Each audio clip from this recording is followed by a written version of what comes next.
Great. People are still logging in. We'll begin in another moment or so. Okay, that's the one that she signed. Here's the one I've been using. All right. Can folks hear me? All right. Good. Thank you.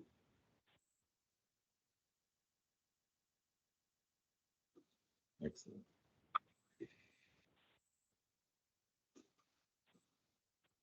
All right. Looks like we have a full house, and looks like we're ready to go. It's 9 a.m. Good morning, everyone, and I'd like to call this meeting of the Community and Economic Development Committee on Thursday, November 16th, 2023 to order. It is 9 a.m.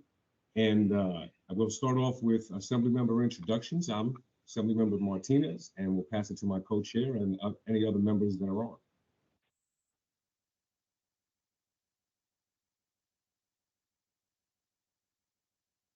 Okay, I saw Mr. Cross.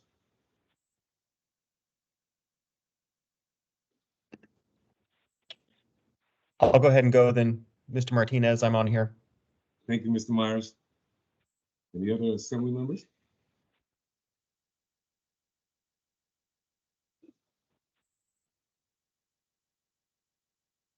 All right, we'll continue.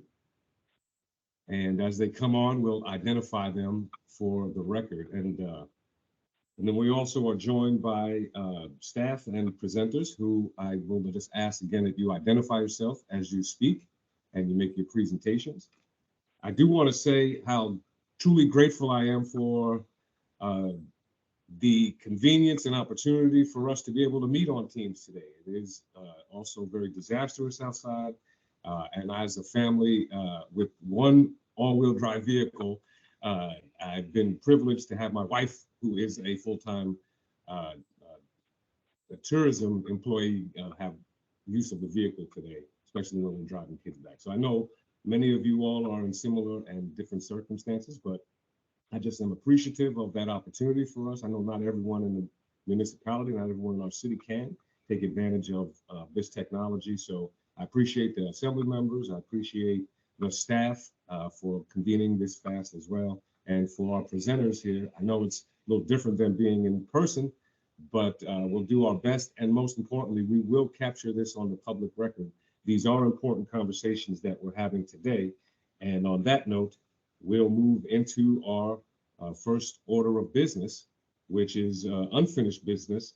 And we're going to go to item A, which is a discussion on the Municipal Code 21.13.06.OC.4.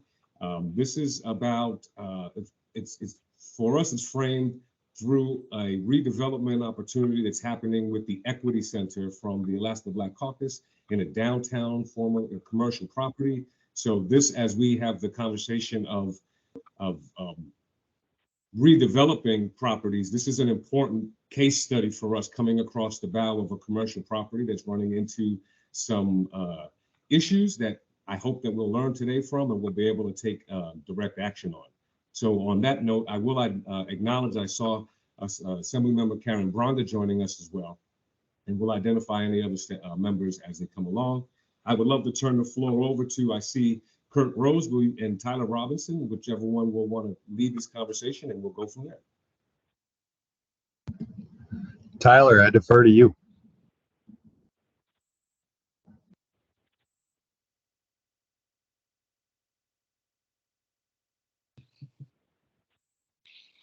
Your sound, Tyler, we cannot hear you, sir.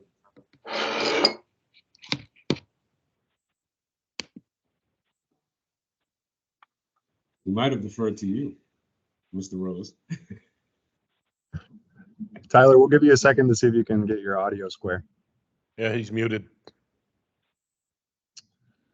Okay, well, I'm on then. Good morning. Thank you. I'm Kirk Rose, the CEO of Anchorage Community Land Trust. Happy to be with you to speak on this item. I'll be very quick and respectful of your time, but my nonprofit organization, the nonprofit organization that I lead. Anchorage Community Land Trust has been an investor in North Anchorage for close to 20 years, and we've owned, invested, and managed 14 unique redevelopments, which are concentrated in the Mountain View neighborhood. The real estate is part of our core business, and specifically commercial real estate. It's one of the tools in our toolkit to promote new positive investments in areas that have often seen systemic disinvestment. So again, we're a nonprofit, but we have a unique real estate wing. We're really a $20 million real estate company with our holdings and what we manage. I don't have any big prepared speech for you here today, but I agree that this provision of code should be repealed. I have a letter that was filed and was part of your prep materials for this meeting. I believe that this provision of code is a development disincentive. We've dealt with many old properties in our real estate practice, many of which have other issues because of age built, things like contamination, asbestos, deferred maintenance, seismic, all of these things really stack up in historic Anchorage neighborhoods like Mountain View, Fairview, and Spenard. I can talk more about our particular circumstance and property that we triggered this provision of code and ultimately paid the 10% nonconformity fee. But first, I want to say that we paid that fee and we still have built a beautiful standout headquarters. But that fee was piled on all of this other work and costs that we were trying to do to create new investment in Mountain View. And while proud of our investments and our decision to relocate our headquarters in that neighborhood, that fee was problematic and made that relocation more difficult for our company. The condition we found our building in, which was an abandoned pawn shop, was not good. And the work it took to add, would have taken to add a few more Mugo pines or whatever to be considered conforming, was really hard because of the existing structure that we found. The entire lot was basically a building and surface concrete. So to rip all that up to plant new landscaping and reconfigure parking was just really non-practicable. So with this provision of code, candidly, the Muni made sure that we paid even more to relocate our headquarters in Mountain View. Despite the fee and despite paying the fee, we still have beautified the property. Anyone that goes by will say that this is a standout piece of real estate. It's eye-catching in the community. I'd love for you to visit, but overall, piling more fees onto investments in these neighborhoods does no good. Finally, I think I want to emphasize that funding nebulous reinvestments through the municipality when they collect these fees and pooling these dollars has, from what I've found, been very problematic. We were very conscientious of tracking the dollars that we were made to invest with the municipality. And had we not tracked those dollars diligently, they would have fallen through the cracks. So the idea that these funds are put to reuse, I think, is very nebulous and hopeful. There really is no mechanism currently within the municipality to track these dollars, and the money is unwieldy for the departments that they arrive at. So that's most of what I have to say to you. I'm happy to answer questions. And finally, I want to say I would look forward to giving you a more in-depth presentation about the work of our nonprofit. Our work really aligns and overlaps with this committee. And I think there's plenty of shared learning from our close to 20 years in business, creating investments that reinvest in Anchorage neighborhoods. So thank you for the time. Thank you, Mr. Rose. Did anyone of our members, I'd want to acknowledge, I saw Mr. Johnson join us as well. Kevin? Yeah, I understand their frustration and agree wholeheartedly. We see this in a couple different things. We also see this on the code compliance on anything that has more than 10% of its tax assessed value being improved. They got to bring the building up to the new code. That's affecting the Alaska Black Caucus remodel downtown because inflationary prices have gone so far out of hand that it's very, very easy to run into a 10% of your tax value on not even a reasonable remodel. And that's another provision, just adds additional costs and these permitting fees. And so it's interesting because we're going to have to really dig into the building safety department, because not only do we see these regulations that are stifling growth, but, you know, the argument is, I mean, there's guys, they lost $15 million last year, and they're probably going to lose more than that this year. So we've got a department that's losing millions and millions of dollars, and yet, you know, what is the answer? We just increase the fees, we increase the regulation so they don't lose money, but at the same time, that's not the answer to stifle business. So I think we've got our work cut out in front of us in order to really cut back on some of these things, in order to help our businesses thrive, not bury them under a weight and a blanket of regulation, and at the same time, look at ways that we can not lose $15+ million a year in that department. And I think it's an unfortunate conversation, but it definitely just speaks volumes, because these permitting fees that you're facing, I mean, the building safety department is going to say, you know, there's 10%, we're losing $15 million. So how do we make up for this somehow? And I don't think the answer is that we make up for it somehow. I think the answer is we have to look at how we be more efficient with what we're doing. So thank you. Thank you, Mr. Cross. Mr. Robinson, Tyler, are you able to share, or is your mic back on? I wasn't sure. Can you hear me? Yes, sir. All right, there we go. So I got docking station gremlins, but thank you, Mr. Chair and members of the Assembly. I think Kirk summarized it well. I would just simply add to the letter that we sent. I think that the issue in front of you is related very specifically to this 10% fee. But if you look at the entire section about nonconformities, and when it relates to characteristics of use, and you consider that when it has to do with any older building in Anchorage, what this is you can have nonconformities related to design standards. You can have, so it's not just do I have landscaping? It's at some point you can be compelled to actually do things to the exterior of your facade of your building. And the whole process of this section, I don't care which architect or design team you talk to, this is one of the more confusing and challenging processes, because what you have to first do is go through this exercise of what is defining the project, and then calculating what 10% of that project is, and what parts of the project have to do with nonconformities. And let me just explain this.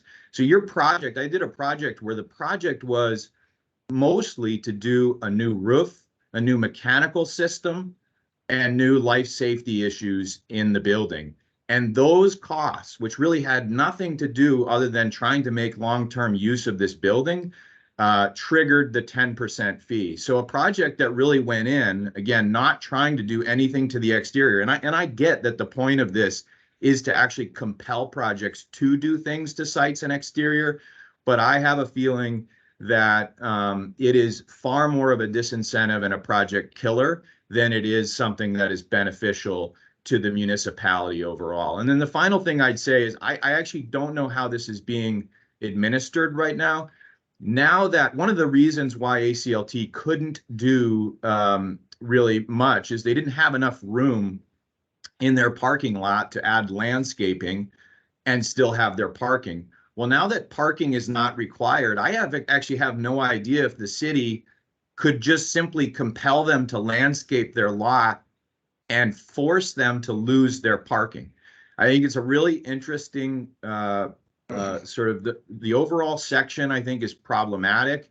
And I appreciate you all considering some fixes, not just to this 10% fee. Maybe that's the first thing that you grab onto, but the other implications of this entire section of code. Thank you, Mr. Chair.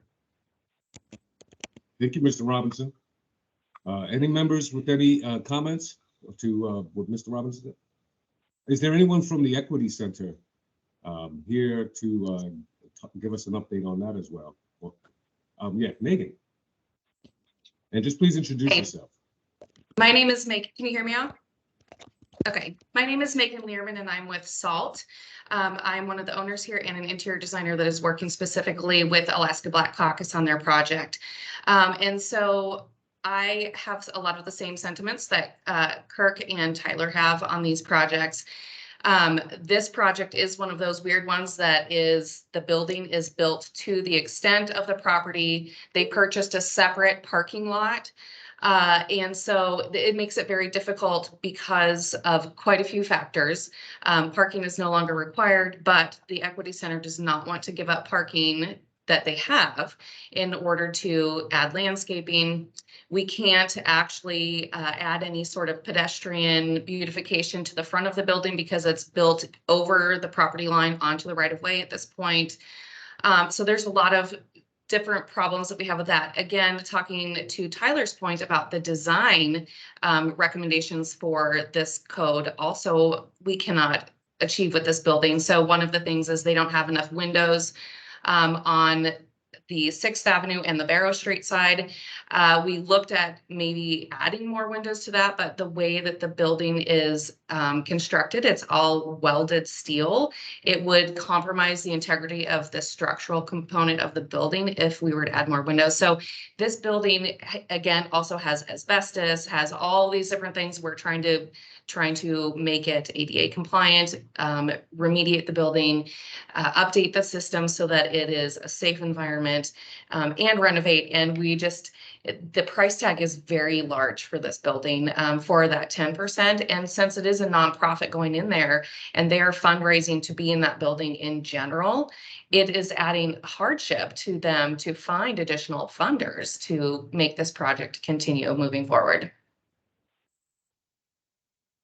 Thank you, Megan, for the update. And I appreciate that the Equity Center and that SALT brought this particular case study to us, because I think it's useful right now in real time. I mean, we've heard of things that have happened and continue to happen, but this is a real actual case study that has municipal funding going into it to support, I know, philanthropic dollars as well. And that nebulous nature of the tracking of dollars, I think, is a really intriguing element that is something important as well. Thank you for highlighting that. Mr. Cross or anyone, is there someone, just so while we're on open forum, is there an action item that people are developing now that we should expect from members? I've already, in my queue of things I wanted to address, was going to address the 10% renovation provision. And I just text Anna, see if she wanted to work. I think we should combine these because it sounds like they're similar in certain ways. And whether it's a 10% improvement or or that 10% fee that applies when you're doing a change of use, there's a lot in the change of use and stuff that we see. And I mean, it seems to me like there's about, this now I added to the list about 5 or 6 different problems that we have with both change of use and remodeling that I think we should probably, whether we won these off one at a time or whether it's an omnibus, how we want to adjust that. But yeah, I have some conversations going on, and just, in following that same, I mean, gosh, a 10% fee just seems astronomical. In light of all the other expenses. But, I personally had a problem with not this particular provision, but along the same lines. I owned an apartment building in Mountain View years ago, and I was updating the units. And because I was updating the units and I was changing it from a 6-plex to a 5-plex, I took one giant unit and combined it so that I had a really nice, the parking was not good in this building. So I said, by creating a bigger unit, I wouldn't have as many vehicles. And under the change of use, they wanted me to gut the entire stairwell because the head height was 6'6" and the new code was 6'8", and they wanted me to tear the entire middle core of the building out and rebuild all the stairs. And I said, it's fewer units.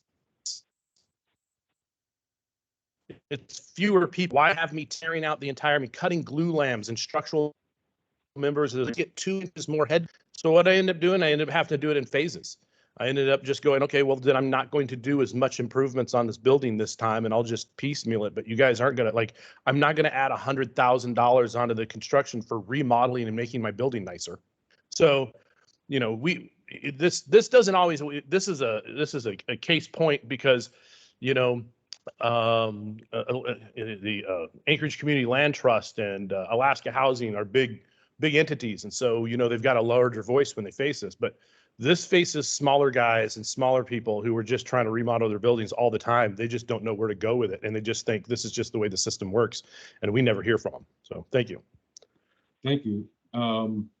Just to understand a little bit better that our timing, I think what I'm hearing is that there's interest in exploring a repeal. I'm interested in what that looks like. I think, Mr. Cross, you described that there are other actions that you have been exploring and you see the opportunity to bring some things together.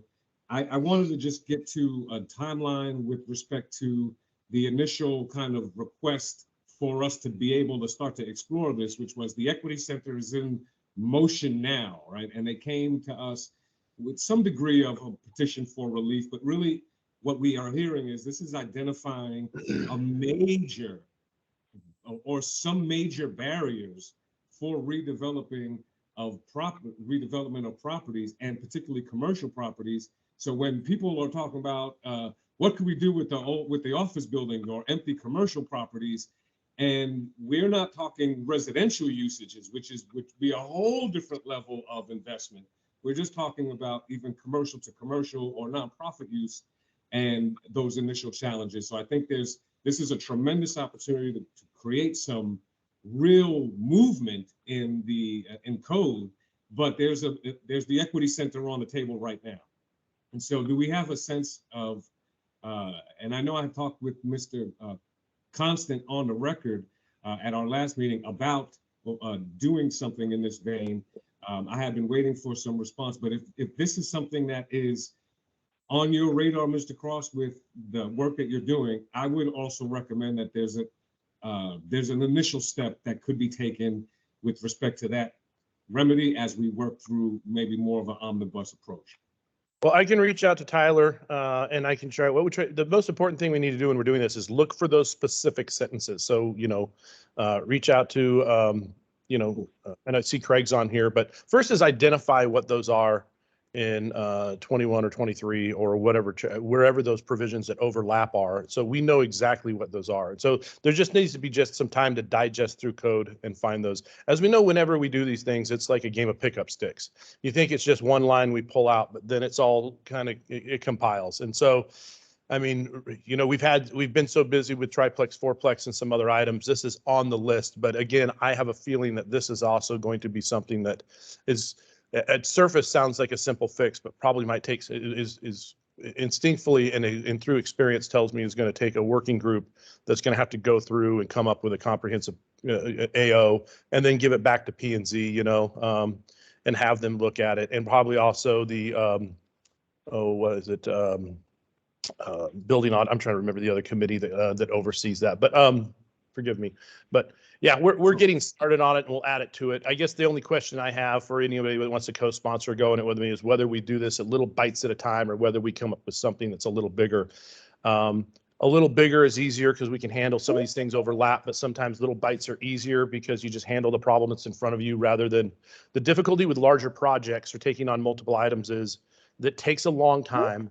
Assembly people come and go off the assembly, people come and go from their positions, and it just takes longer to get something to the finish line because you have people coming in and out.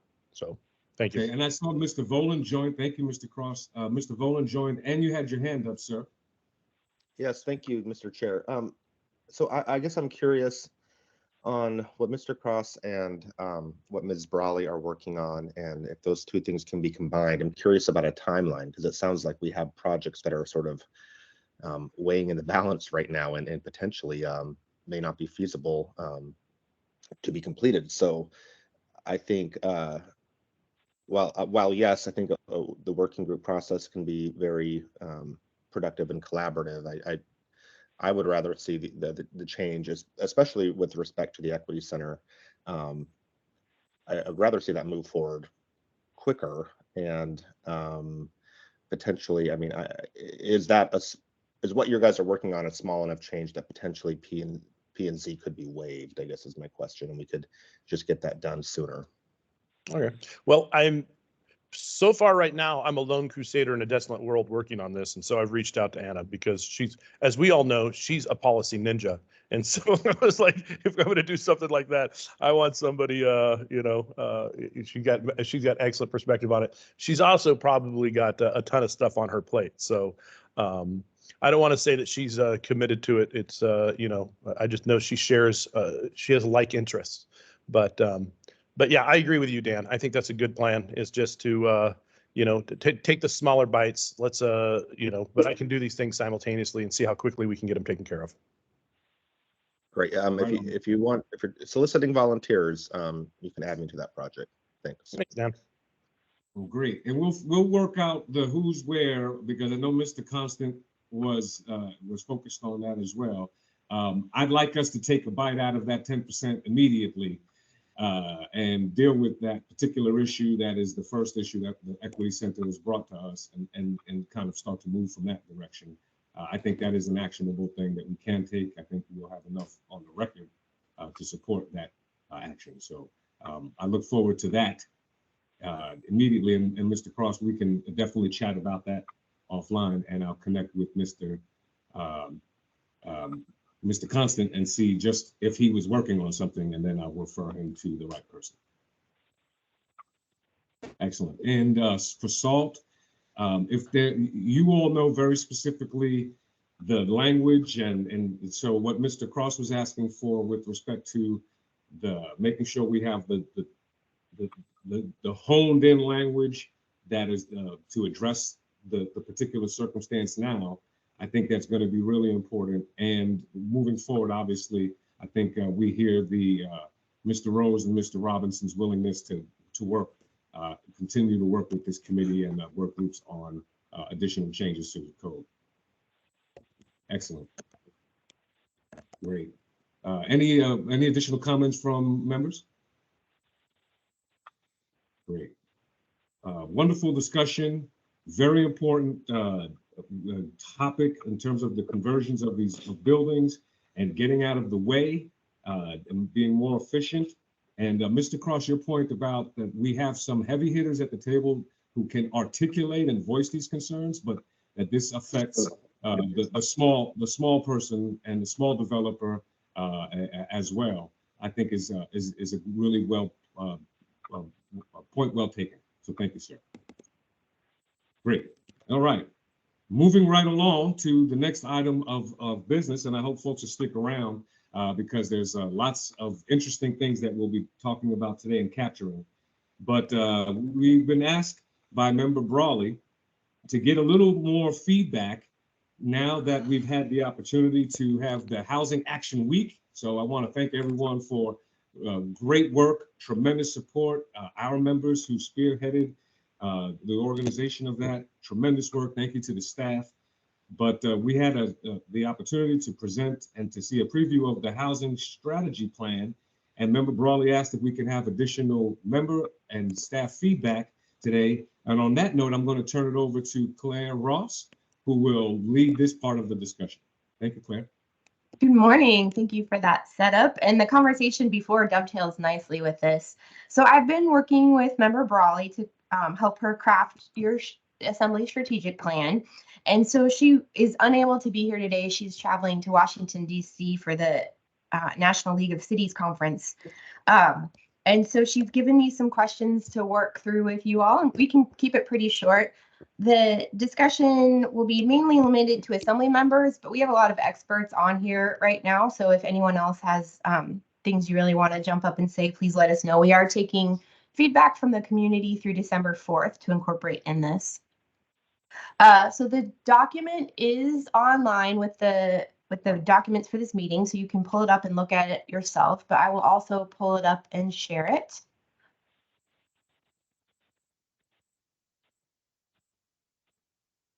And so, like I said, comments are due by December 4th, and the Anna is hoping to have this pass the Assembly or be up for a vote on December 19th. So today's discussion, we want to focus on the actions and indicators section. But first, I just wanted to remind you how it goes. I have it pulled up right here. The first page, the Assembly's been working on this for a long time, so I think this is pretty set. We might get some tweaks here and there by the 4th. I did want to note the conversation you were having earlier about the 10%. I did not see it in the actions when I looked really closely, so perhaps you could be thinking about that, those of you who are experts on this, and think about which of these strategy groups that one would fit in, and then we can make sure to add it and perhaps bump it to the top of the priorities. So Anna wanted me to have you look at the measures of success, and it's a little bit smaller font, so I'll make it bigger. And had some questions. Do the measures listed give us a well-rounded picture of how our housing market as we think about how to measure progress towards our goals? Do you all think these are the right measures of success? Any comments? Is there a way to make it bigger? When I try to stretch it, it just blurs. I think I've made it as big as I can that will fit on this, but it is also online if you want to pull it up there. Oh, okay, I'll do that. Yeah, if it got emailed to us, I think this morning, Karen, if you want to, it's the last PDF attachment. There was like 4 or 5 different PDFs in there in that email. Number of renters.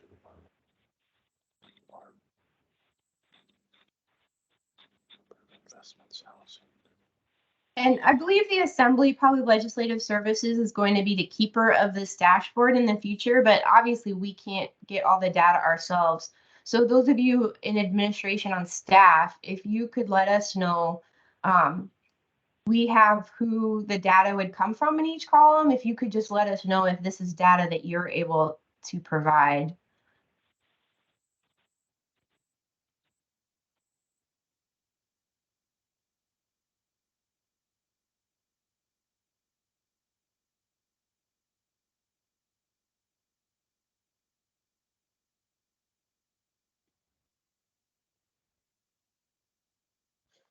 This is Assemblymember Volant. I think these are great metrics.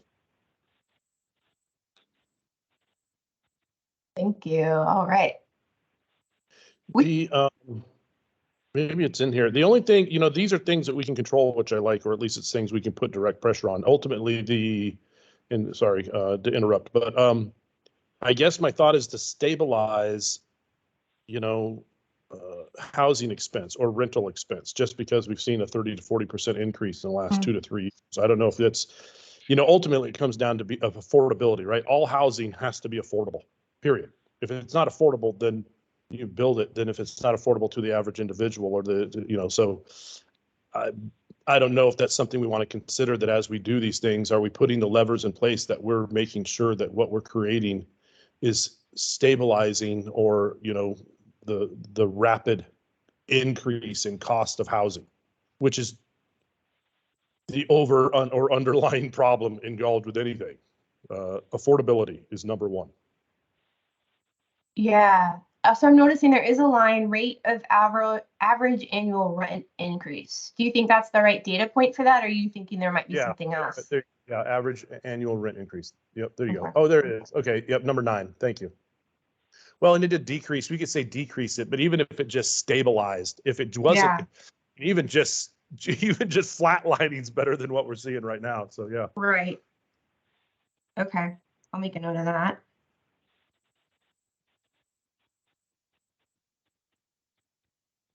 Any other comments on the metrics? Yeah, I'll add one. And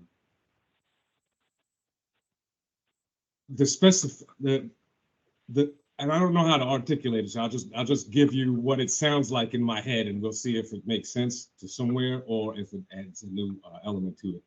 But I'm interested in the specificity of where, right? And so this is in total, like increasing number of units and increasing, but I'm also interested in the specificity of the targeted where in the corridors that are designated for economic growth and density, right? So I'm interested in the metric of, are we effectively targeting in the corridors where we have identified that particular type of growth? That's interesting to me.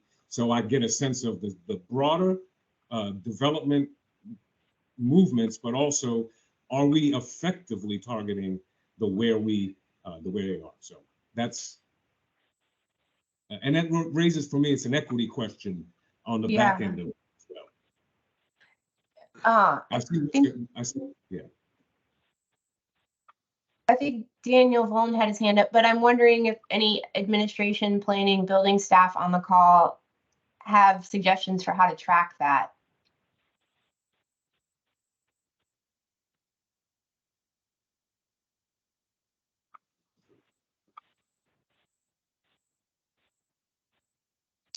Okay, I can follow up with admin staff offline on that one. Yeah, the way before I go to Mr. Volan, the way I initially think about it is like, if I look at the land use 2040 plan and I know where the town centers are, and I know where the transit corridors are, and I know all those things already, I'm interested in the overlay of what development is happening in those particular areas, like the federal economic opportunity zones as another Yeah, exactly. overlay type of area, right? So, Yeah. Mr. Volan, I saw your hand. Thank you, Mr. Chair. Yeah, I both agree and disagree with the chair. So where I think I disagree is I think some of the 2040 land use plan is overly prescriptive in terms of where we want to put development. And it's like, we want to make this thing happen, but we don't know if the market's going to support that. And I thought it was really interesting when we had Chuck Marone answer a question from a community member after his talk, and it was about transit supportive corridors. Shouldn't we be encouraging more growth there? And he talked about needing to balance that with organic growth and kind of capitalize on where that growth is already happening. And I think that there are some planners, not all, who are sort of beginning to question the concept of like transit supportive corridors. And does that just make this pattern where a lot of the more affordable housing is close to highways, or, I think there's also like an equity thing to unpack there in a way. So where I certainly agree with the chair, and I think what he's getting at is one healthy metric here maybe to add would be the implementation items of the 2040 land use plan. And we had that work session with the planning department, and they kind of walked us through which action items had been accomplished and which hadn't. And I think it was about 20% of the action items had been accomplished. And many of those action items are sort of past their projected timeline on the plan. So I think that would get to what the chair is talking about. Are we actually implementing the recommendations of this already publicly adopted plan? And that could be a metric. Thanks. Thank you, Mr. Volan. Any other members with comments, feedback? I see a hand from a guest. Oh, I see Member Bronger. And then I see a hand from a guest. We'll go to to our guest after. Member Bronger? So I was looking at the chart that says, the draft measures of success, and number 14, the number of evictions. Being a landlord, I feel really strongly that when personally, I've never evicted someone, but I listened to one of the housing Action Week equity breakout sessions, and they were talking about someone being evicted for missing $25. And from experience, when you evict someone, finally you don't get rent, you go, okay, that's actionable, I can evict them for that. It's going to be dicey evicting them for all these other things that are bothering the neighbors, that they're not following the lease on, but they haven't paid. So yeah, that's really clear. So I don't know, I would like to see the tenants actually being the responsibility for not being evicted because they're following the lease. And I hope that doesn't sound punitive, but there's a lot of problems with tenants, and there's some very hard to rent to people. And I think somewhere education on responsibility as a tenant needs to get stronger, and that will help with the evictions. So is, just to highlight, is there a metric that you're communicating, or are you just advocating for a I particular wondered, application? I wondered if it, you know, there could, I don't know what the metric would be, but the metric would maybe that we offer, and it may already be done, that we offer some sort of tenant responsibility training.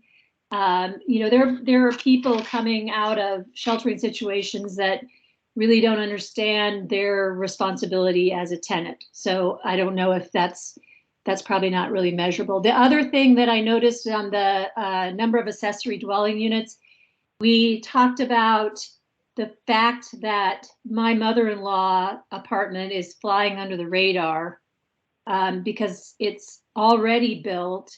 And so, and I have a business license, so I didn't have to apply for a permit to build it. So how does anyone know that I have that unit? And I still haven't figured out if there's something else people who have an existing ADU should be doing to let people know we have that ADU. All right. On the evictions one, I think it was selected because it was thought if evictions decrease, I think it's thought that people are getting evicted because they aren't making rent because they can't afford it. But I think, Member Bronga, you're saying that evictions might be representative of other things. So perhaps that's not the best indicator for rent affordability. I think so. I think I speak for other landlords that the rent is the easiest thing to grab hold of. And there's a lot of other things brewing usually before you don't, you know, my daughter has a rental and she was talking about, you know, her tenant is usually at least 3 weeks late, but everything else about her is golden. So she puts up with it, but it's tenants that are causing problems that you immediately snatch onto the rent. Yes, thank you, Member Bronga.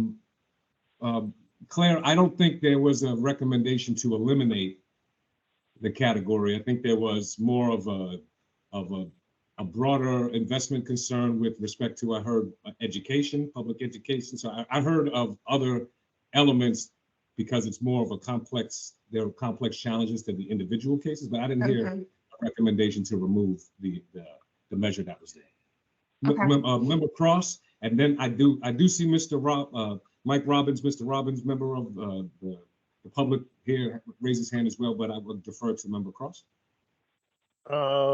Thank you. And yeah, Mike has had his hand up for a while, so I see you, Mike. I also agree with Karen. You know, that was my one concern in here is when we talk about, you know, programs or ways to prevent, I hope we're not talking about rent control. Okay, I just want to throw that out there.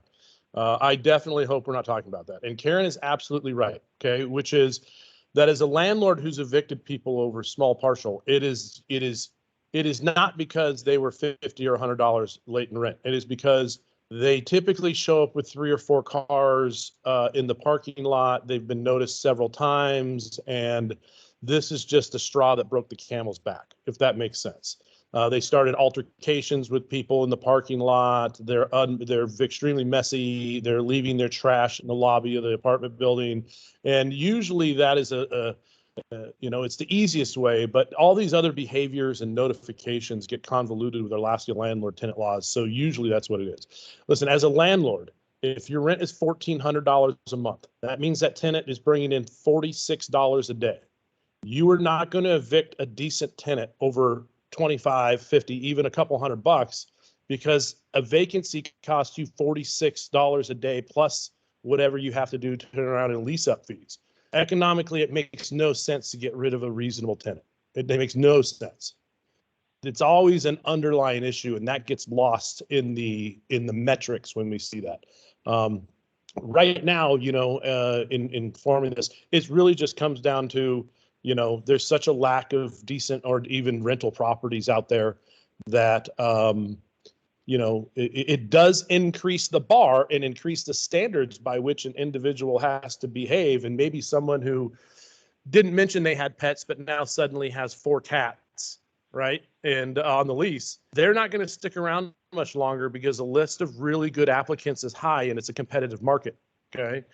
And what I have found in my experience is not everybody's completely honest with the reasons that they got evicted. And so the stories you hear and then you talk to the property owner often sometimes do not align specifically. But I just want to make sure we're not talking about rent control or anything like that, because that would, if you think it's bad now, just watch how that plays out. Thank you. Thank you, Mr. Cross. And for the record, no, you're the only one that mentioned that phrase today. Mr. Robbins, you had your hand up for a while. Thank you, Mr. Chair. I just wanted to suggest that we be able to, with the dashboard, monitor, since you're trying to put all this data in one place, it might be a good idea to monitor the average number of days that a house stays on the market for sale, because that gives you an indication of the heat of the market, and should tie into the rising prices. And then the second thing I thought is that we should, if you're going to put together a dashboard and monitor new permits and things, we may want to monitor the amount of permits being issued in different priced ranges. So not only monitor the sales, but monitor permits being issued in the affordable range, in the attainable range, in the luxury range, and because again, we need to add inventory that will drive down the price of housing by adding more inventory. But we want to focus, I think, on the right areas. Mr. Robbins, I think your point about the segmentation is a wonderful point. Yeah, so Claire, capturing that as well. Yeah, thanks for that, Mr. Robbins. I've noted both of those. I think that's great. I think I have limited time, so I'm going to move us along. If you have any other comments, please email them to me, and I'm compiling them to help Member Brawley finalize this draft for approval. Moving on, the next question was about the action items. There's a lot of them, and we might not have time to go through all of them. So I might just give an overview of what is going to happen next is we're going to go through all the feedback we got and rank each strategy. Right now, they just have bullets because no one is more important than the others. But our next step is to give them numbers and say which one to work on next, because obviously everything in this document, the assembly, doesn't have time to work on. And we found with 3 and 4 plexes that one project can take most of the year and a lot of people's time and energy. So we will need to go through and rank these. And of course, assembly members are always welcome to introduce whatever the heck you want to. But the idea is that there'll be some consensus of these are the most important things to work on. And members might wait to introduce a lesser priority until one of the top ones is done. So overall, I'm not sure how to organize this because I don't want us to spend too much more time on it. But overall, what do you think of these? Yeah. Yeah, just how many more items do you want to highlight for us on your list of walkthrough today? This is it, just going through these strategies and actions.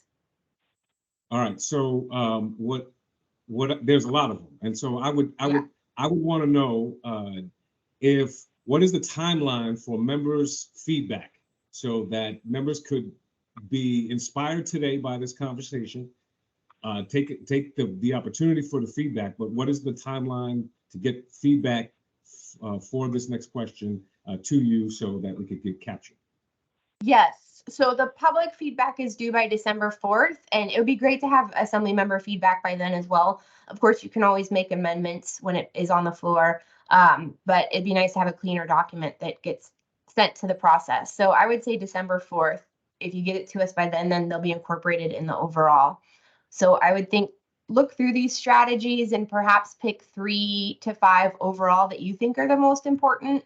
Maybe not even by topic, but just the top 3. And then let me know, and then that can kind of help me shape how we rank them. That is great. And then,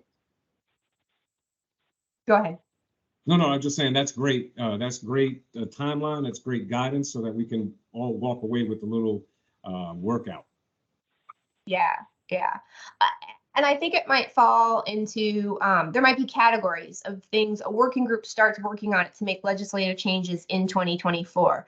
And there might be another category of it's not going to be worked on in 2024, but someone needs to start the research. And so that it might be categorized that way of short and long term. And then I don't think I saw that 10% issue on here. So if someone wants to take a stab of reviewing this to see where it would fit, check, it might be on there. I just browsed really quickly. And that sounds like it might be bubbling up as a higher priority. Any other comments or questions on these?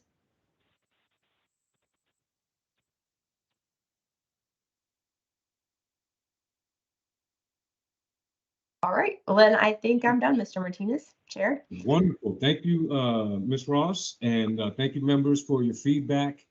That was a healthy conversation. I think they all are around this subject. I think our continued focus is exceptional and valuable. Thank you for all of those feedback. And again, 3 to 5 overall that you want to prioritize, get that back to Claire, and it could be added, and that will help us save from floor amendments. Thank you, everyone, for that conversation. We're going to move into new business items, and I want to acknowledge that the conversation that we're going to have now on items A and B, I'll just lump them together, are Assembly Ordinance 2023-117, addressing Title 10 marijuana items, and also Assembly Ordinance 2023-118, addressing changes to Title 21. And they've been introduced by Member Constant and myself. They are, the public hearing has been continued. They've been referred to our committee, and I expect that we'll open it today and possibly have a continued conversation at our next CEDC meeting. I believe there was a conflict with an AMCO meeting today as well. So if Mr. Gates is here, if his name is on here, I'm not sure. But if Mr. Gates is here and would like to have a word on what this is, I'll defer at this point. I didn't see Mr. Gates though, so. I think I got a message that he's out all week. Okay. Okay, great. And so the gist of these elements are to bring municipal code in line with state changes with respect to samples and with respect to drive-through availability, pickup, and also with respect to internet and telephone sales. So these particular pieces of code move in a direction of aligning local code with the state regs. As Mandy, is there anything that you'd like to add in terms of contextualizing the work that's before us here? And then I'll open it up for comments and any members of the public that are here to present and offer some insights as well. Thank you, Mr. Chair. Mandy Honest, Clerk's Office, Business License Official. I worked with Mr. Gates to help draft these for the members. So that was pretty good summary. Generally, this is just to potentially update municipal code with the current state regulations. My understanding is that's part of the discussion of this being referred is this something that the municipality wants to come in line with the state with, have a bigger discussion about the impacts of it. And I believe Mr. Constant had some comments that he wanted to make with it and some discussion points, but I understood he wasn't able to make it to this one. So he was hoping that it would continue to the next CEDC meeting. Excellent, thank you. Wonderful. So do any members just have any initial comments before I ask if there are any persons from the public here to speak on these particular items? I knew that there were a few business owners who were potentially going to show up today to our meeting and voice their opinions about this matter. So we wanted to have this opportunity for a little discussion, little learning. Again, this is really are opening this area of discussion to inquire whether we want to make this alignment happen now or not. So any members of anybody here to speak on this? Raise your hand or chime in. All right, well, we'll go with Member Bronga, and if there's any person of the public or any business owner or stakeholder from the industry that is here, please identify yourself so we can get you on the record as well. Member Bronga? So I had a conversation with the lawyer or the person helping Baltazar. And, so I don't have a lot of interaction with the marijuana business, but she was wildly opposed to the samples. And then I've read a couple emails from people who say they have not, will not ever give samples, that they thought it was a really bad plan, that people could go from marijuana store to marijuana store collecting samples, and that they didn't think it was a good idea. So that's my only input on it. And then I read an email from one person who said that allowing the drive-through would put inequities, because there's some of the businesses that would not be able to now accommodate a drive-through. So it'd be an uneven playing field. But again, I have very little experience in this. So. Thank you. I saw Scott Campbell. Are you here? Did you raise your hand? Yeah, actually, there's a couple of individuals in the training room with me here that would like to speak. Hey, all right. Please have them identify. Please, Scott, identify yourself so we know who you are, and then also have those folks who are there with you who can speak.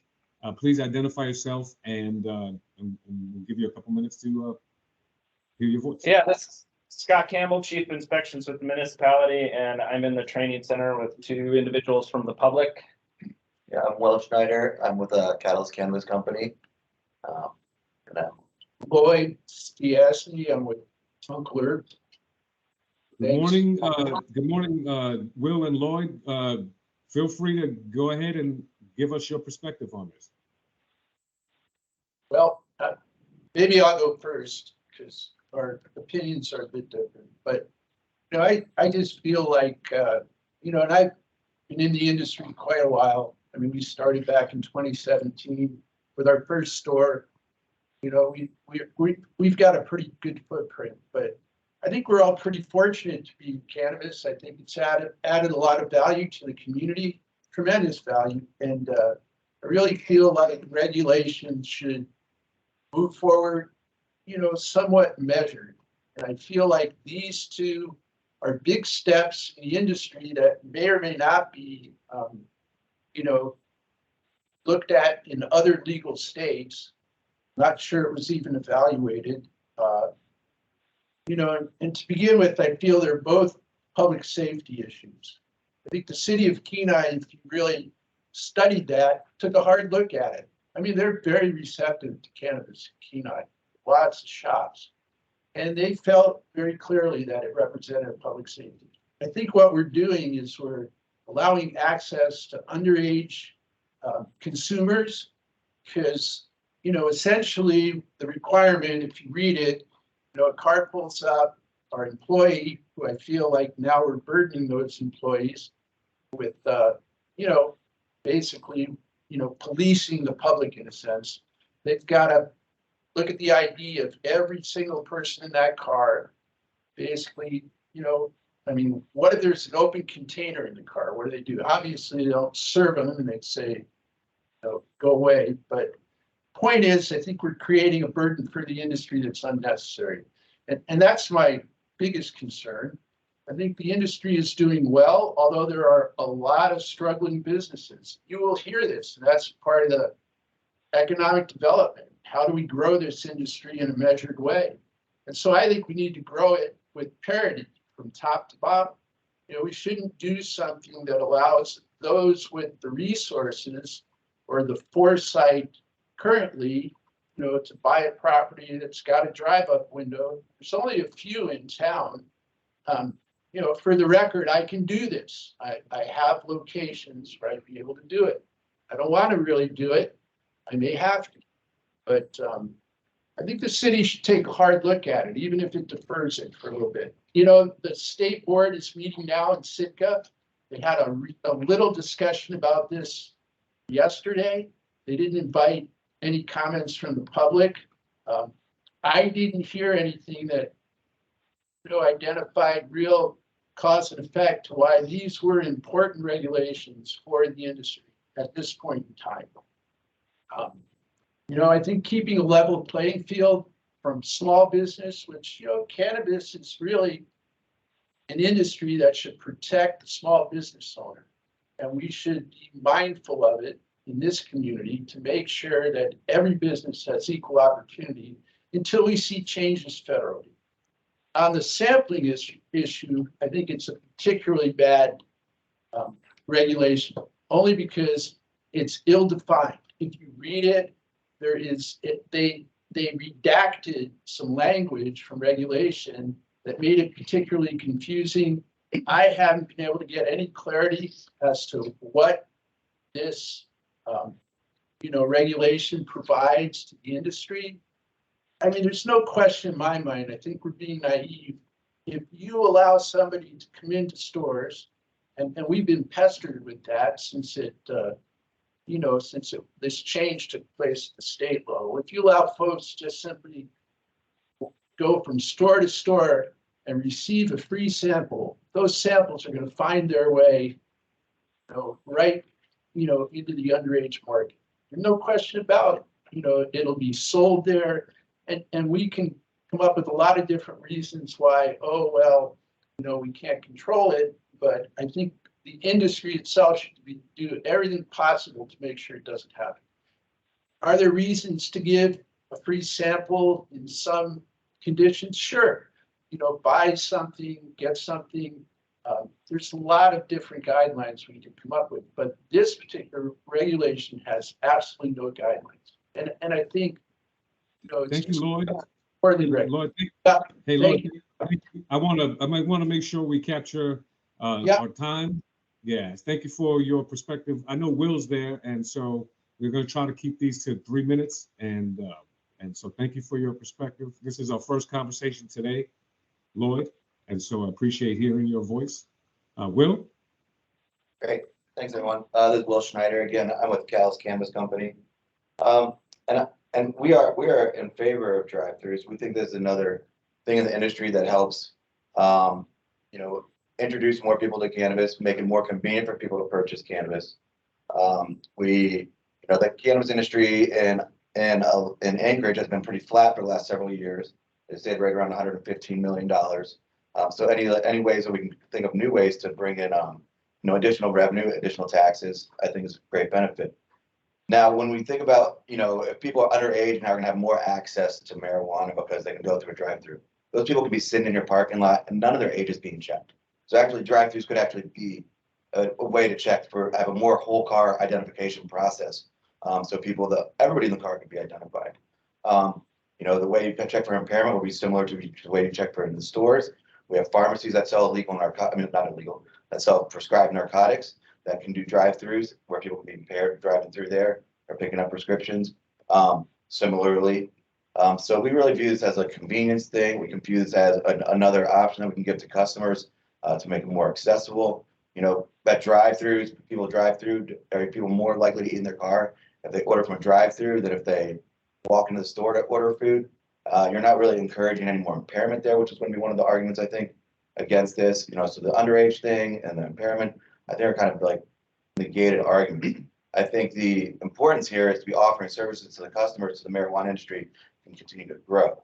I think Lloyd's exactly right. There are a few people that can capitalize or move on this ordinance if it's passed, but there's lots of things within Title 21, Title 10 that only allow certain things to pass. There's zoning requirements. Should we eliminate all zoning requirements so it's a more level playing field so people can put buildings wherever they want?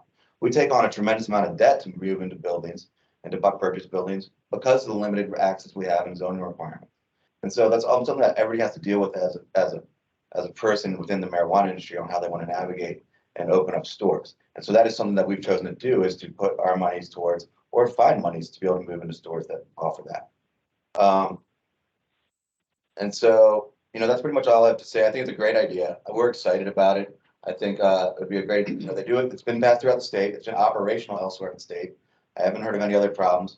I was in Phoenix last weekend where I watched a drive-through happen for a few minutes, and it was great to see all the action there and the interaction and the way they handled that.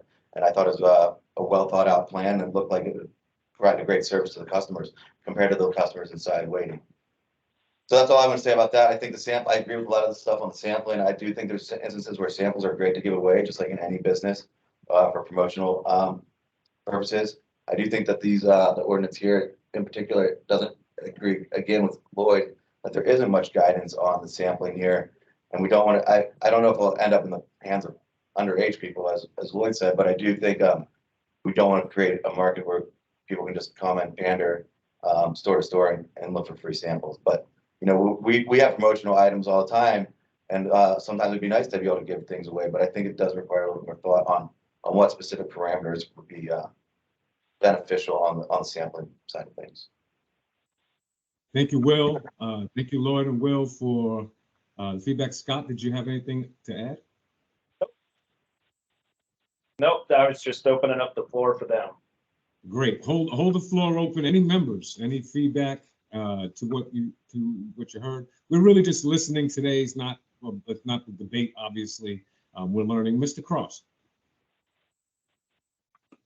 Thank you. Yeah, you know, this is going to be interesting. It'll be interesting when we have debate on this because, you know, listen, we understand marijuana is a controlled substance just like alcohol. And so there's reasons why we don't have drive-throughs for liquor stores.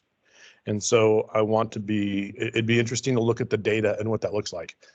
I don't want to read more into it, but what I heard and what concerned me was a statement that was made that sales have been flat. We like to increase sales and accessibility. I don't think that if the alcohol industry came out and said, we're not selling enough alcohol, we need more users, that the assembly would respond very well to that statement. So I think the argument that we just need, you know, that it's beneficial to the industry is less of a concern of what is in the best interest of the public safety. And is this a reasonable ask? And is it not necessarily creating a public health issue, or is it not detrimental to the public? And when we're dealing with a controlled substance, that the convenience for the distributor is less than the safety of the public, regardless of whether or not it results in more sales or not. So it'll be interesting to have that debate. And I guess my concern is I'm all for equal opportunity under the law. If it's good for marijuana stores, I just would be interested in why we can't do it for liquor stores and see where those parallels either happen or don't happen. So thank you. Thank you, Mr. Cross. Any other members with initial thoughts on this? Again, this item has been referred. This is to continue the public hearing, refer to our committee so we can have this conversation. We can listen. Lloyd and Will, if there are other points that you think about that you want to make sure that we capture on the record, please feel free to submit those in writing to our committee. You can just email me and I'll make sure that staff gets them, or you can email them to Mandy Honest, who and make sure that you get on our distribution list. I do want to say that this is an interesting conversation. A couple of questions that I had raised were, and if anybody on the line can confirm this or not, drive-through implementation is happening in other parts of the state. Is that an accurate statement in Fairbanks and in Juneau, or is that not something that has happened yet in our state, to someone's knowledge on the line? Yeah, this is Will Schneider. I do believe, and Lloyd nodded that he agrees too. I'm pretty sure that it's happening in the valley, and it's happening. Yeah, I mean, it has to go through the AMCO board, obviously, just as if you would open a new store. So it does require, you know, that administrative process. But I think it's definitely underway in those communities that have accepted and approved it. Thank you. Thank you. More information that we can capture about the actual implementation of those experiences with other places, I think will be better for this body to be able to kind of get a sense of where things are, where we want both our local policy to be with respect to the state, but with respect to our own interests. So I would welcome that information if anyone wants to share those with us as well. If Member Cross, you're on mute, sir. I just did a quick Google search, and just for the record, I see on October 11th of 2023 on Homer News, it says Kenai outlaws marijuana drive-through. So they recently either repealed or said no. So I'm going to share this article, and we'll just, maybe we add what their thinking was behind it. I'll send that out to the members. Thank you. Thank you, Mr. Cross. Yeah, and other members, as you identify information, that would be helpful so we can capture enough thinking, not to parallel what others are doing, but just to get a sense of the environment that this question is raising up. And my interest in being a co-sponsor on this was to make sure that this committee had direct sponsor connectivity to exploring it, understanding it, and moving our policy in the direction of where we want it to go in terms of a healthy, safe environment and keeping it in line with the state regs as best as we can. So those are my larger interests, but I welcome these conversations and the learning and the debate to come. So if I don't hear it, I don't see any other comments at this point. I want to thank Will and Lloyd for coming through. I apologize that we moved our meeting to Teams, but I salute Scott Campbell. Thank you, sir, for being on deck and for connecting them to the Teams meeting from your station, sir. Excellent. Now, on that note, we're going to move to, so again, that item will be, public hearing is continued on that item, just to be clear, and we will have our next CEDC meeting, that those items will be back before us. And I hope that other folks who are at the state conversation today will have an opportunity to chime in and get more public feedback on that, on those items. So thank you. Our next item of business under C, and our last item of the day, is going to be a presentation from Mike Robbins, Anchorage Community Development Authority, on an infrastructure bank. And I think he has a PowerPoint. He's going to share his screen, and we're going to get that connected right now. So we'll have that conversation. And just to note, let me just do a temperature check. If there are any members of the public here who are willing, who are interested in audience participation at the end, please raise your hand now so I can get a time check, some sense of who's here and what those needs are. Great. I'll turn it over to Mr. Robbins. I'll continue to track for hands. And Mr. Robbins, the floor is yours, sir.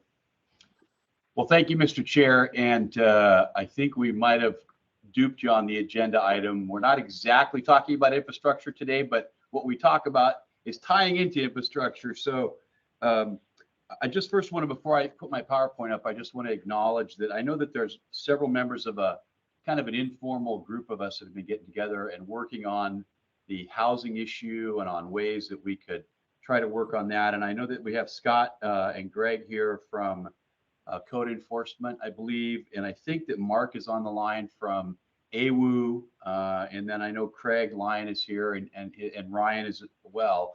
We've all just been kind of getting together, I don't know, every few weeks and talking about housing and what we can all do to work together to try and apply pressure in the right places. And we have been talking about an infrastructure bank. That's something that the conversation has talked about a lot. And then at the last meeting we had, we ended up sort of taking a left turn. And I think it was because of a pilot program that actually you guys had funded for code enforcement. And I believe the code enforcement guys are working on some abandoned and blighted property and trying to help those folks. And I don't want to talk too much about it because I don't know enough about it, but I know there's a pilot program going on where they're trying to clean up property. And so I want to just, I'll share my screen with you now. Let's see here if I can figure out how to do that. Select a chance to, let's see if it's doing it. Is it doing it? There we go. Okay. So can you guys see my screen now? Yes, sir. Excellent. So we took a kind of a left turn, knowing that code enforcement had put together a list of abandoned properties across the municipality, and we started talking about this pilot project that they've got. And so far, there's been 160 of these properties that have been kind of identified by code enforcement, both commercial, vacant land, vacant houses, and we want to take those properties and we want to take them from where they're at now to something like this, with the hope of eventually transforming them into something like this. And the idea here is that this is to increase available housing, and this is a blighted and abandoned property project that's kind of a joint effort between AWU, code enforcement, planning and zoning, and ACDA. We're working together to try to figure out how we can do this. We believe that we have a plan that we are in the processes of finishing, so that we can actually present the plan to you, so that we can find the funding needed to accomplish this. But in order for us to do that, we're going to need the Assembly's support and the support of this committee, because when we go to the delegation and say, hey, we need this funding, they're going to say, well, what did the Assembly say? Is the Assembly behind this? And so we wanted to update you kind of early in the process to what we're doing. And we're targeting to try to get this on the board fairly quickly.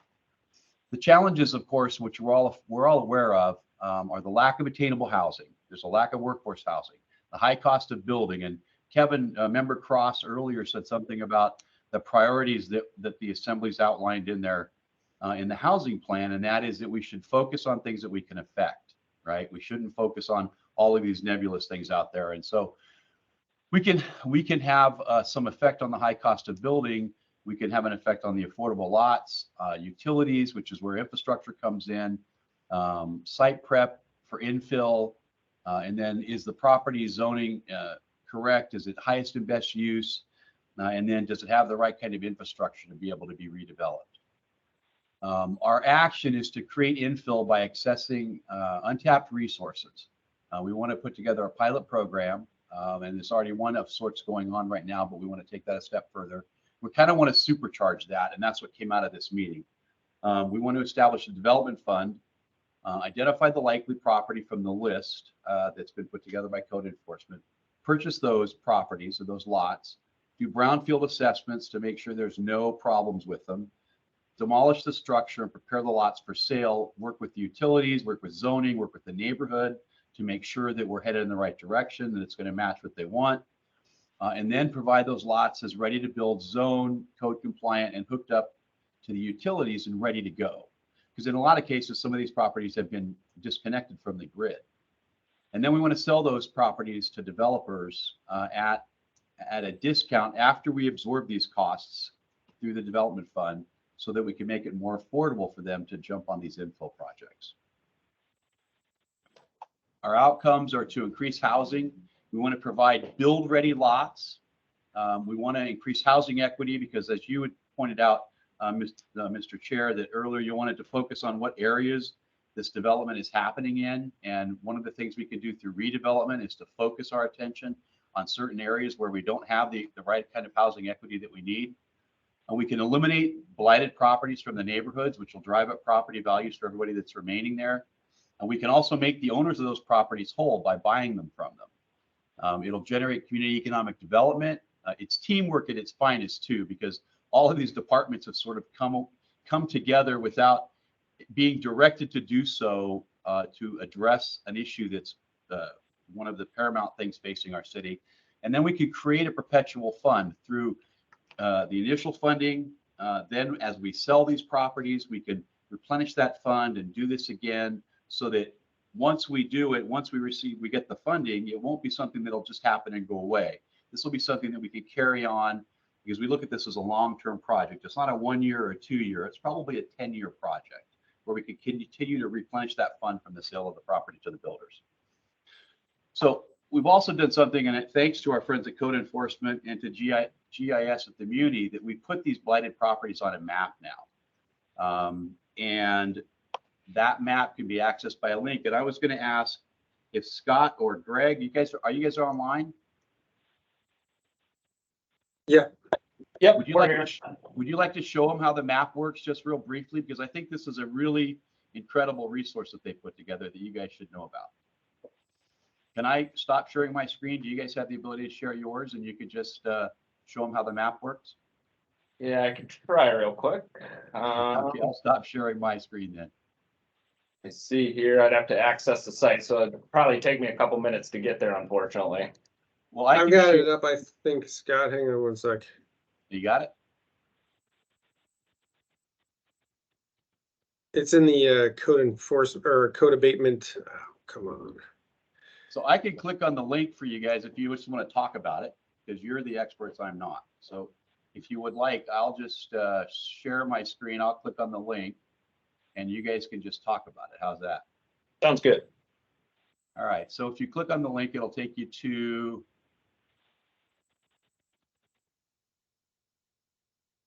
this site. You guys still see that? See the map? Yep. Okay.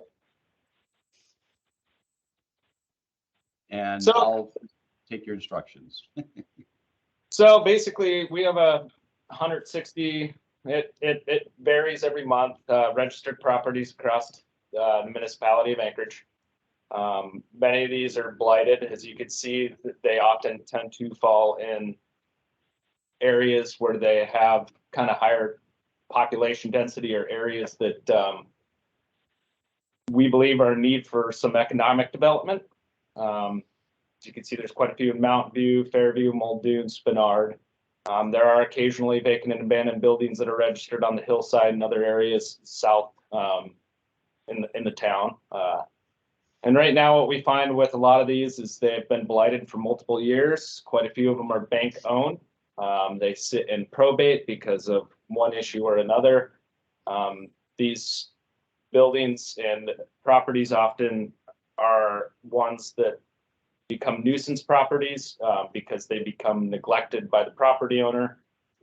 We have a lot of issues with fires being started in these properties. We have a lot of issues with break-ins, crime. It affects the neighbors, decreases the safety of the neighborhoods. And as code enforcement goes, we often are called to deal with these issues. I know almost every single assembly member that's online today has emailed me personally about one of these pieces of property. And we feel like this is an area to target, not only to alleviate the municipality from these ongoing issues, but to help springboard these properties into rehabilitation. So, in terms of the map, as well, each one of those little nodes is clickable, and you can bring in information from year built, ownership, zoning, just basically all the CAMA data, which is very helpful if you're searching these properties. Thank you. We don't have much time left, Mr. Robbins, so I'd like you to just bring us to the conclusion of the presentation so we could hear if there's any comments and feedback for you today. Thank you, Mr. Chair. So we wanted to update you on this effort that we've got moving forward. We will be in the next 30 days, we'll be finishing up our plan that we're going to present to you and ask you to support so that we can move forward and secure the needed funding to start this project. And this is really just a chance for you to ask questions. We did invite Member Johnson to our last meeting, and he was there and had a chance. And I think that's part of the reason we got on the agenda is he saw the value as well. And I think that we're just excited about this, and all the departments that are working on it are very excited about it. And we thank you for your time to sort of introduce you to it. Mark, do you have anything to add from AWU's perspective real quick? Well, from AWU's perspective, we've been pursuing grant funding at the federal level with Senator Murkowski, and we've been fairly successful with the congressionally directed spending grants that the Assembly has supported via resolution, and with our BRIC grants that the Assembly has supported. And we see this as an opportunity to take this as a package, a muni-wide package, back to the delegation to look for funding. And I believe funding does exist in various different channels. And the funding will be multi-part. It'll be, purchase of property, it'll be abatement, it'll be remediation, and it'll be infrastructure. And if it's AWU's infrastructure that is lacking to make a property economically viable, then we're there.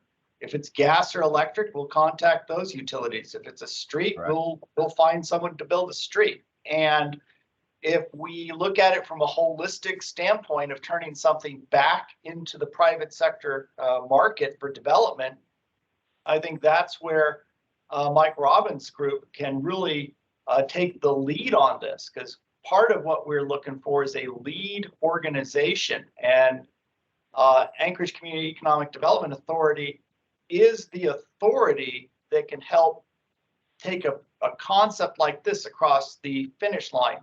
The departments of code enforcement, AWU, what have you, we all play a part, but this is why we kind of are using ACDA as the spear on this. And I believe that we all join together in a collective effort, we can have a very successful endeavor here that will accomplish and take care of many of the aspirational goals that we have. Thank you, Mark. I have two members. I'm going to ask you all for brevity. We're going to go from Mr. Cross, and then we'll go to Mr. Johnson. Mr. Cross? Yes, thank you. Well, as you know, it's been, I've probably been buying distressed properties and remodeling them for about 25 years in Anchorage.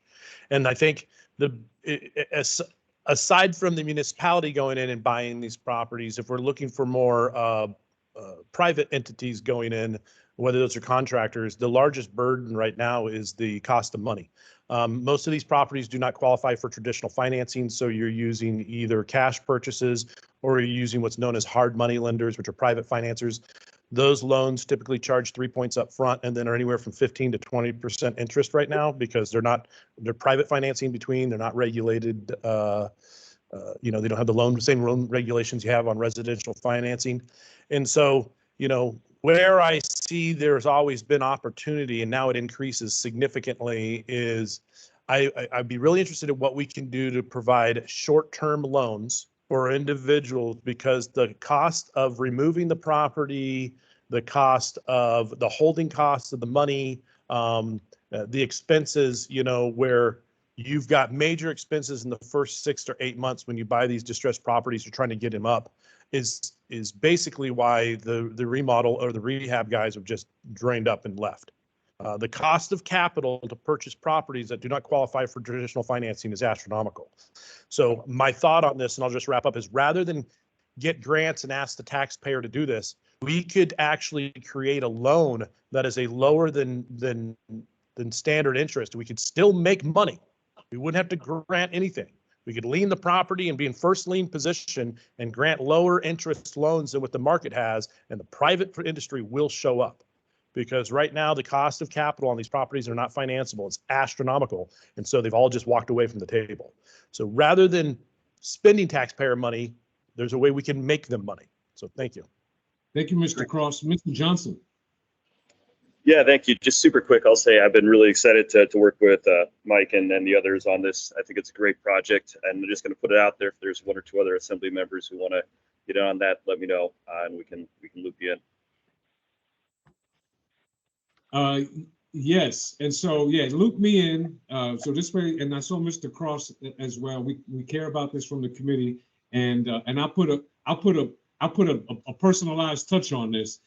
I remember the first conversation that I had with Mr. Campbell about vacant and abandoned properties 6 months or so ago, and told him we really needed to light a fire under this. I remember the first conversation I had with Mr. Robin and said, "You're the man. Let's go. You have the tools and the ability." And I appreciate that you all have really taken that the vision behind these properties, and whether it's complete or not today, there is movement in that direction.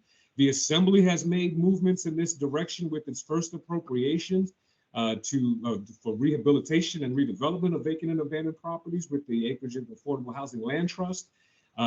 There's an amendment on that we discussed the other day at our budget work session that Mr. Rivera and myself, a budget amendment, are advancing for a housing fund. So lots of opportunities for these properties to be on our radar, and I think this is very exciting for this body to pick up this work.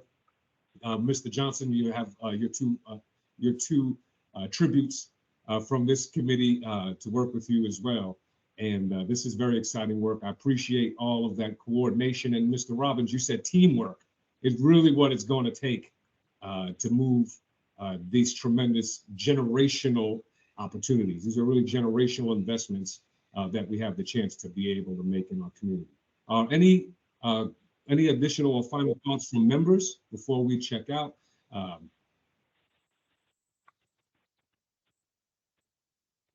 Excellent. And we asked any members of the public earlier, so I identified that earlier on. There weren't any. And at this point at 10:30, we'll adjourn. And I do want to note that the next work session at 11 or committee meeting on the Enterprise Committee of the Whole is going to be a Teams meeting as well, and Mr. Johnson will be leading us as well. So no driving to City Hall immediately after this meeting.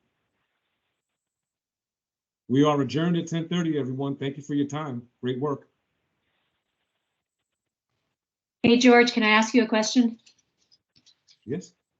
I don't have budget. It looks like budget was completed